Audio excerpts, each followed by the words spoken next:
Film की शुरुआत होती है लियो नाम की एक सक्सेसफुल लॉयर से, जिसके लिए जरूरी है अपने नाम को ऊपर रखने के लिए अपने केस को जीतना, ना कि सही का साथ देना। इस टाइम भी वो अपने क्लाइंट के लिए एक ऐसी मासूम फैमिली को डराने के लिए आई थी जिनके पास पैसे नहीं थे, लेकिन उनकी बेटी को उसके क्लाइंट ने असॉल्ट किया था, उसके साथ जबरदस्ती की थी।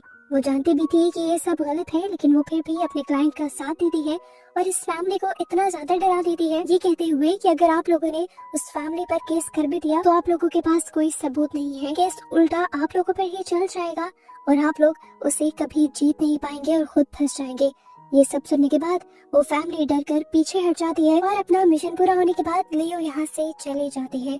लियो बहुत खुश थी, अदालत से बाहर ही उसने केस जीत लिया था, लेकिन यहाँ उसकी फ्रेंड उसे समझाती है कि लियो ये सब तुमने अच्छा नहीं किया, तुम जानती हो कि वो लड़का कसूरवार है और तुम्हारे पास सबूत भी है, इस तरह गलत का साथ देना ठीक नहीं। और लियो कहती है पैसे के लिए सब ठीक है। फिलहाल उसे अपनी हायर स्टडीज के लिए जर्मनी जाना था, वो उसकी तैयारी कर रही थी। जाने से पहले लियो अपनी मॉम के ग्रेवयार्ड पर आकर उससे मिलती है, उनसे कुछ बातें करती है और फिर यहाँ से निकल जाती है।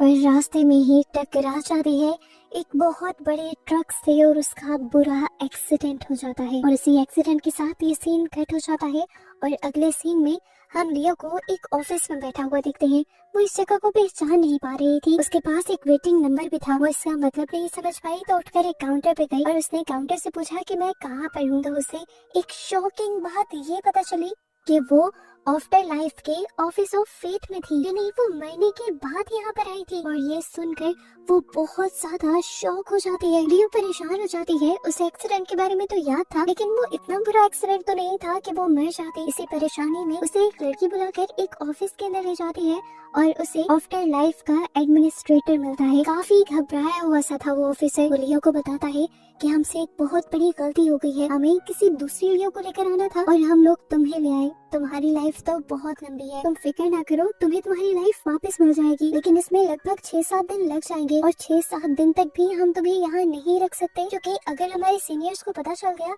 तो हमारे लिए बहुत बड़ा मसला हो सकता है। प्लीज तुम्हें हमारे साथ कोऑपरेट करना पड़ेगा। हम तुम्हें 7 दिन के लिए उस बॉडी में भेज देंगे जिस लियो को असल में हमने मारना था। तुम्हारे पास तुम्हारी मेमोरीज रहेंगी, सब कुछ वैसा ही रहेगा और 7 दिन के बाद सब कुछ नॉर्मल हो जाएगा। लियो भी बेचारी क्या करती, और कोई सोल्यूशन तो था नहीं, बात उसे माननी पड़ती है। जिसके बाद सीन कट होता है और अब जब लियो की आंख खुलती है तो वो एक लड़के के साथ बैठी हुई थी। घबरा कर वो उठ जाती है, तब उसे पता चलता है कि ये तो उसका हस्बैंड है। यानी इस टाइम वो जिस औरत की बॉडी के अंदर आई हुई थी उस औरत का हस्बैंड था ये। वो एक मिडिल क्लास हाउसवाइफ की बॉडी के अंदर आ गई थी। जैसे ही वो ये रियलाइज करती है उसे बहुत ही अजीब लगता है। बाहर आकर उसे पता चलता है कि उसके 2 बच्चे भी हैं जो उससे बहुत ही ज्यादा प्यार करते हैं। और लियो को इस टाइम इनका बिहेवियर बहुत ही अजीब लग रहा है, क्योंकि हमेशा से उसने फैमिली से ज्यादा अपने करियर पर फोकस किया था, तो उससे फैमिली का असल मतलब तो पता ही नहीं था। काफी देर वॉशरूम में बैठकर वो इस घर के लोगों को और यहाँ की लाइफ को समझती है और इतने में ही उसका बेटा उसे बताता है कि मेरी बस के लिए देर हो रही है, मुझे छोड़ आए। लियो अपना अजीब सा बैग उठाए उसे बस स्टॉप पर छोड़ने चली जाती है और वहाँ पर उसे बहुत सारी नेबर के लोग भी मिलते हैं, जिनमें से वो किसी को भी सही तरह पहचान नहीं पा रही थी, लेकिन असल में ये सारी औरतें लियो की बॉडी वाली औरत की दोस्त थी। इन सबसे कतराते हुए वो अपने पुराने ऑफिस आ जाती है, लेकिन यहाँ पर उसे कोई नहीं पहचान रहा था, यहाँ तक कि उसकी दोस्त भी। वो उससे बात करने की कोशिश करती है, उसे कुछ समझाने की कोशिश करती है, पर कुछ ही देर में समझ आती है कि उसके दोस्त को कुछ समझ नहीं आएगा, इसीलिए वो घर वापस लौट आती है। इस जिंदगी में सब कुछ बहुत अजीब था, उसकी लाइफ से बिल्कुल ऑपोजिट। वो एक प्रोफेशनल लेडी थी और एक हाउसवाइफ बनकर रहना उससे हो नहीं पा रहा था, इसीलिए वो अपनी जान देने का भी डिसाइड करती है और बार बार एक वैन के आगे आने की कोशिश करती है, पर वो वैन वाला उसे बचाने के लिए अपनी वैन मोड़ता रहता है और लियो का यहाँ पर भी एक्सीडेंट नहीं होता। लियो जब मर भी नहीं पाती तो बहुत ही ज्यादा गुस्से में आ जाती है। वो वॉशरूम में आती है तो उसे वॉशरूम में डायरेक्टर मिलता है जो उसे बताता है कि तुम्हें तो इस नई लाइफ की छोटे से पीरियड को एंजॉय करना चाहिए, तुम ऐसा क्यों बिहेव कर रही हो। लियो जवाब में कहती है तुम्हारी वजह से, क्योंकि तुमने मुझे कहा था कि तुम मुझे प्रोफेशनल लेडी की बॉडी में भेजोगे जो काम करती होगी। एडमिनिस्ट्रेटर कहता है हाँ ना, तो मैंने तुम्हें एक ऐसी ही लेडी की बॉडी में भेजा है जो बहुत सारा काम करती है। तुम्हें क्या लगता है घर संभालना, घर का काम करना कोई आसान जॉब है। डायरेक्टर की बातों के बाद उसे समझ आ जाती है कि मजबूरन उसे 7 दिन इसी बॉडी में इसी लाइफ में गुजारने होंगे, उसे घर भी संभालना होगा, इसलिए वो ग्रोसरीज करने के लिए आ जाती है। अपनी पहले वाली आदत की तरह वो बहुत सारा सामान लेती है, लेकिन बिल बहुत ज्यादा बन जाता है। और उसे रियलाइज होता है कि जिस बॉडी में इस टाइम वो है और जिस फैमिली के साथ वो रह रही है, उनके पास इतना पैसा नहीं है कि वो तरह तरह की चीजें ले सके। इसीलिए जरूरत का सामान लेकर वो बस स्टॉप पर वापस आ जाती है अपने बेटे को लेने के लिए। आज पहली मर्तबा था जब वो औरत अपने बेटे को लेने के लिए लेट गई थी, इसीलिए उसका बेटा समझ गया कि जरूर यहाँ कुछ गड़बड़ चल रही है। वो बच्चा ये बात लियो से कह भी देता है और लियो ये सब बातें सुनकर शौक रह जाती है कि इस बच्चे को कैसे पता चला था इस बॉडी के अंदर उसकी मॉम की सोल नहीं है। पर अब झूठ बोलने का तो फायदा नहीं था, लियो उसे सच बता देती है, जो कुछ भी उसके साथ हुआ था सब कुछ, और उससे प्रॉमिस भी करती है कि तुम ये बातें किसी को नहीं बताओगे। सिर्फ 7 दिन की ही तो बात है, 7 दिन बाद तुम्हारी मॉम इस बॉडी में वापस आ जाएंगी। उसने इस बच्चे को ये नहीं बताया था कि 7 दिन बाद उसकी मॉम मर जाएंगी, क्योंकि उसे डर था कि ये बच्चा बहुत ज्यादा उदास हो जाएगा, क्योंकि अब खुद लियो इस बच्चे से बहुत ज्यादा अटैच हो चुकी थी। अब क्योंकि वो लियो का सीक्रेट पार्टनर बन गया था, तो वो लियो की सारे कामों में हेल्प करता है और सारे घर वालों को जानने में हेल्प करता है, ये भी बताता है कि किसको क्या पसंद है। लियो बहुत एफर्ट करके डिनर बनाती है, लेकिन ये डिनर किसी को भी पसंद नहीं आता और लियो को गुस्सा आ जाता है। उसने इतनी मेहनत जिंदगी में पहली मर्तबा की थी और ये लोग खाना नहीं खा रहे थे। डांटकर वो सबको खाना खिलाती है और यहाँ पर उसके हस्बैंड और बेटी को भी लगने लग जाता है कि जरूर कुछ तो गड़बड़ है, लेकिन खैर वो चुपचाप खाना खा लेते हैं। रात में उसका हस्बैंड उसे बताता है कि उन्हें अगले दिन एक पार्टी में जाना है। पार्टी का सुनते ही वो अपने हस्बैंड से कह देती है कि मुझे एक नई ड्रेस चाहिए। उसका हस्बैंड बहुत ज्यादा हैरान हो गया था। ये पहली मर्तबा था कि जब वो किसी ड्रेस की फरमाइश कर रही थी, वरना वो हमेशा पैसे जमा करती थी अपने बच्चों की स्टडीज के लिए। फिलहाल उसका हस्बैंड उसे कुछ नहीं कहता और मान जाता है कि ठीक है, मैं तुम्हें एक नई ड्रेस दिलवा दूंगा।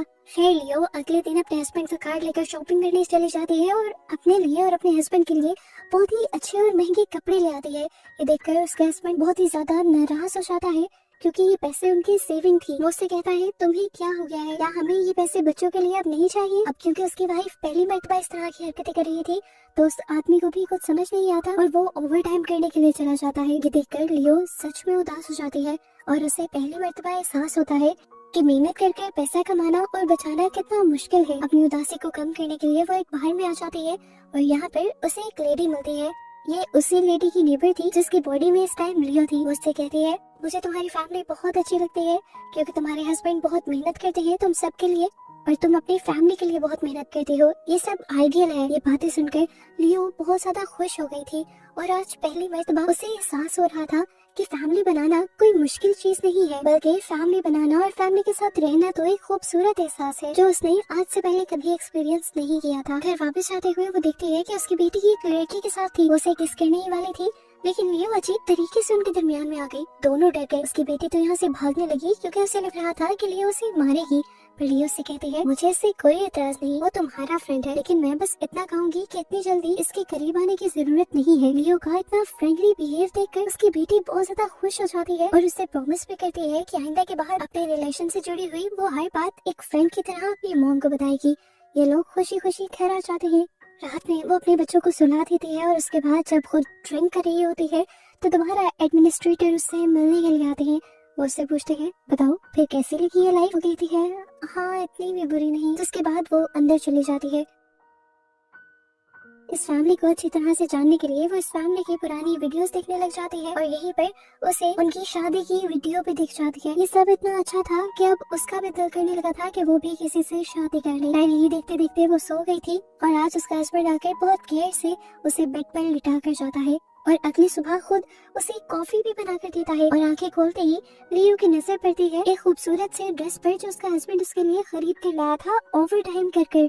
ये एहसास बहुत अच्छा था कि कोई दूसरा आपके लिए कुछ कर रहा था। लियो बहुत ज्यादा खुश थी। वो बड़े अच्छे से तैयार होकर पार्टी में जाती है और पार्टी में जाकर उसे पता चलता है कि ऑफिस वाले उसके हस्बैंड की ज्यादा इज्जत नहीं करते, क्योंकि वो बहुत ही ज्यादा ईमानदार है और ऑफिस वाले चाहते हैं कि वो करप्शन करे और इसी वजह से उसके बॉस भी उसे बहुत बुरा भला कहते हैं और उसके हस्बैंड का कॉन्फिडेंस बहुत ही ज्यादा कम है। ये देखकर लियो को गुस्सा आ जाता है और वो उसे समझाती है कि सिचुएशंस को ऐसे हैंडल नहीं करना चाहिए, हमें अपने लिए स्टैंड लेना चाहिए और जो हम चाहते हैं हमें वो दूसरे को कह देना चाहिए बिना डर के। उसके बाद उसे उसके हस्बैंड को हौसला मिलता है और वो अपने बॉस को वो सारी बातें कह देता है। वो सारा गुस्सा उसके ऊपर उतार देता है जो इतने सालों से उसे था, प्रमोशन ना मिलने का, अपने बॉस के गलत कामों को छुपाने का। और ये सब करने के बाद उसे बहुत ज्यादा अच्छा फील हो रहा था। उसे ये डर भी नहीं था कि उसकी जॉब चली जाएगी।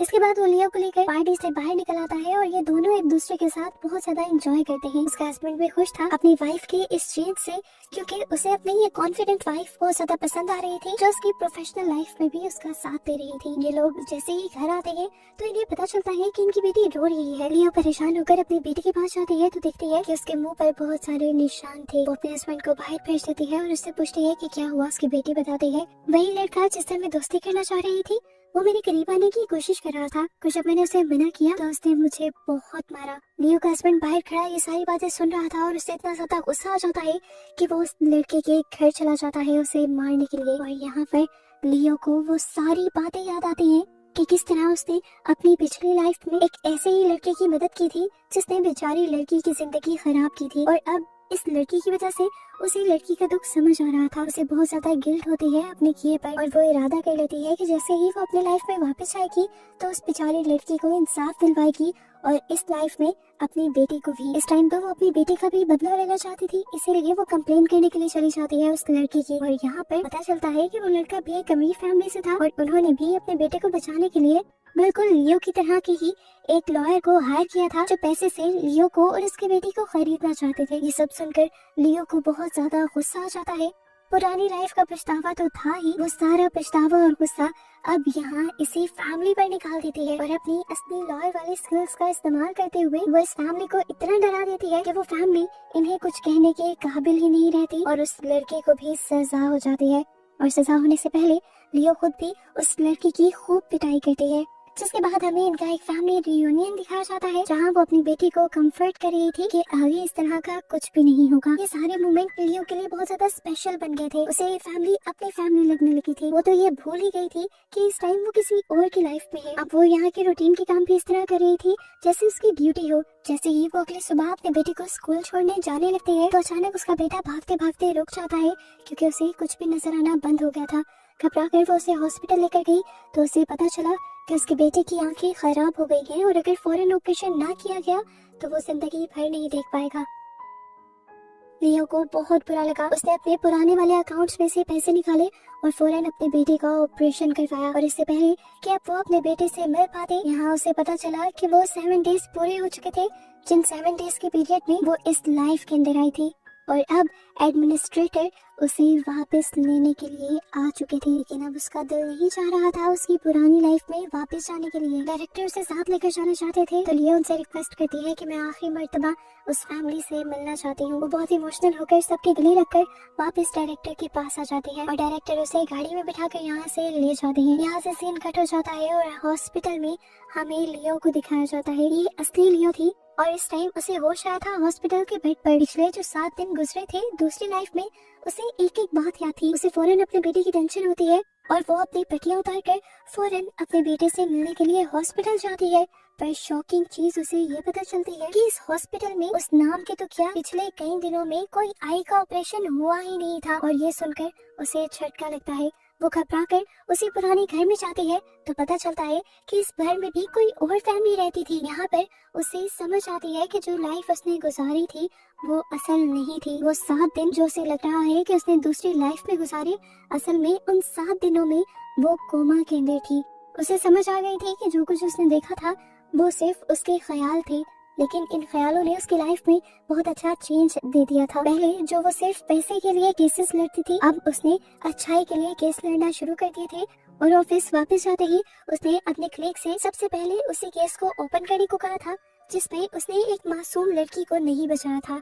वो कहती है कि मैं उस मासूम लड़की के लिए केस लड़ूंगी, वो भी फ्री में, और उस लड़की को जरूर सजा दिलवाऊंगी क्योंकि सारे सबूत उस लड़के के खिलाफ है और सबूत मेरे ही पास है। उसकी कलीग भी उसका ये चेंज देखकर बहुत ज्यादा खुश हो जाती है। अब तो लियो ने ये भी फैसला कर लिया था कि वो अच्छी लाइफ गुजारेगी, अपनी फैमिली बनाएगी, लेकिन उस तरह की फैमिली नहीं बनाएगी जैसी उसने पिछले ख्यालों में देखी थी। वो अपने घर और जॉब को एक साथ लेकर चलेगी ताकि उनकी फैमिली को पैसों का भी कोई मसला ना हो। इसीलिए उसने फैमिली बनाने से पहले अपनी स्टडी कंप्लीट करने का फैसला किया था और दोबारा जर्मनी की टिकट करवा ली थी। जर्मनी की टिकट करवाकर वो जैसे ही प्लेन में बैठती है तो यहाँ पर एक और बहुत ही अजीब लेकिन बहुत ही अच्छा एक्सीडेंट उसके साथ ये होता है कि जिस फैमिली में जिस लड़के के साथ उसने टाइम स्पेंड किया था वही लड़का उसे प्लेन में मिल जाता है। प्लेन में उसे देखकर वो बहुत ज्यादा शॉक थी। एक और शॉक कर देने वाली बात तो ये थी कि वो लड़का भी लियो को जानता था और उसे पसंद भी करता था। वो लियो को बताता है कि मैं तुम्हारा पुराना क्लास फेलो था। लियो को ये सुनकर बहुत ही ज्यादा अच्छा लगता है। वो लड़का अपने बारे में बताता है कि पहले वो एक बिजनेसमैन था लेकिन अब वो एक नॉर्मल सी जॉब करता है। पर लियो को उसकी जॉब से कोई फर्क नहीं पड़ता था।